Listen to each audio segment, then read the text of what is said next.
And let's talk about Armel from Surigao this time. Armel is 45 years old, married, and a proud mother of twins who are both in college.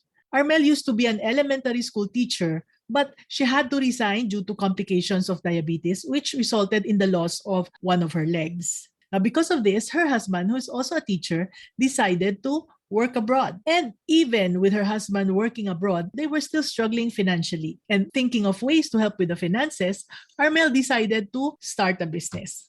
As she thought of the skills that she can monetize, she remembered her mother's recipe for greaseless peanuts. Her mother used to make them using the peanuts from their farm. And Armel also remembered that they were incredibly delicious. So she thought, why not make some and sell them? And that's what she did. Now, just with a typewritten label in a cellophane packaging, she presented her product to potential customers. She named her product Tita A's Greaseless Peanuts. And just a few days into selling, her neighbors asked if she had more of her products. So she was very happy with the outcome. Armel decided to sell her greaseless peanuts then to canteens.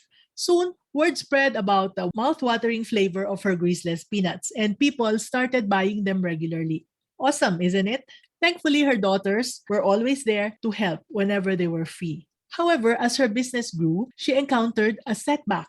The canteen where she used to supply her greaseless peanuts suddenly stopped placing orders. So confused, Armel discovered that someone else had started selling cheaper greaseless peanuts under her name, Tita A's Greaseless Peanuts. Now, this seller was undermining her reputation and attracting customers with lower prices. So, let's stop there for a while.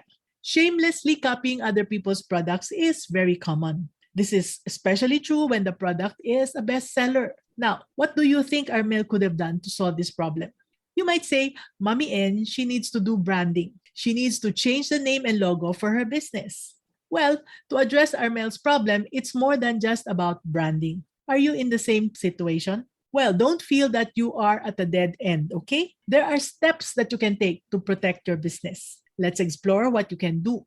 Step 1, highlight the unique qualities of your product. Step 2, develop eye-catching packaging and labeling. Step 3, register your brand name. Step number 4, educate your customers about the authenticity and value of your product. Lastly, step 5, evolve your business if necessary and if possible. I always remind my mentees this. Ensure that your product always meets or exceeds customer expectations. Follow these steps, and when competitors try to copy your product and undercut its price, you know what action to take. So, what happened to Armel's Greaseless Peanuts business? Well, guess what? After a few years, Armel's business is now one of the biggest suppliers in their region. And as for her husband, he is very proud of her. Fingers crossed, she's trying to convince her husband now not to renew his contract to come home and help with the business. Such an inspiring story, isn't it?